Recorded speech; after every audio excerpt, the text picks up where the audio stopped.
যদি বলি মাত্র ১৯৫০ টাকায় cottage, floating snacks, premium villa, tree house, swimming pool আর ৩ বেলা খাওয়া দাওয়া সহ বেশ কিছু অ্যাক্টিভিটিস করতে পারবেন এই সুন্দর রিসর্টটিতে। আর যেহেতু প্যাকেজ স্টার্টিং মাত্র ১৯৫০ টাকায়, family gather, girls trip, picnic আর ইভেন্টের জন্য একদম পারফেক্ট প্লেস। আমরা টোটাল ১৮ জনের গ্রুপ মিলে চলে যাই গাজীপুর কালীগঞ্জের গার্ডেন সেন্টার রিসর্টটিতে।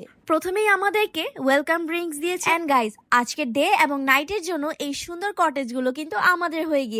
কটেজ গুলো এত বেশি কোজি ছিল। কটেজে কিন্তু আলাদা আলাদা করে সিঙ্গেল বেড এন্ড কাপল বেডের রুম গুলো অ্যাভেলেবেল পেয়ে যাবেন। আর যারা নাইট স্টে করবেন তারা মাত্র ৯,৫০০ টাকা দিয়ে এরকম প্রিমিয়াম ভিলার প্যাকেজটি নিতে পারে। মর্নিং ব্রেকফাস্ট সব, লাঞ্চ, ডিনার, বারবিকিউ সবকিছুই পাবেন এই প্যাকেজে। যেহেতু সেদিন অনেক বেশি রোদ ছিল, তাই আমরা ডিসাইড করি আমরা পুলে বিকেলে নামবো। And the luxury thing was, এখানে কিন্তু ফ্লোটিং টেবিল অ্যাভেলেবেল আছে, যেটা আপনারা চাইলে কাস্টমাইজ করে নিতে পারবেন। বিকেল থেকে রাত হয়ে গিয়েছে, তারপরেও আমরা সুইমিং পুলেই ছিলাম। ট্রাস্ট মি, সুইমিং পুলের রাতের ভিউটা জাস্ট মারাত্মক ছিল। আপনারা চাইলে আমাদের মতো বারবিকিউ করতে পারেন। যেহেতু আমরা নাইট স্টে করেছি, তাই বারবিকিউ আমাদের প্যাকেজের সাথে ইনক্লুডেড ছিল। ডে লং এবং নাইট স্টের জন্য তাদের রয়েছে আলাদা আলাদা প্যাকেজ। আর যেহেতু এটা ওয়েডিং সিজন, আপনারা কিন্তু এখানে হলুদ রিসেপশন, তাছাড়াও এই কনফারেন্স রুমে কর্পোরেটর ইভেন্টও অ্যারেঞ্জ করতে পারবে। তাই শত ব্যস্ততার মাঝে নিজেকে একটু প্রশান্তি দেওয়ার জন্য এই সুন্দর রিসর্টটিতে ফ্যামিলি ফ্রেন্ডস নিয়ে ঘুরে আসতে পারে। So yeah, that's all for today. দেখা হবে নেক্সট কোনো ব্লগে। আল্লাহ হাফেজ।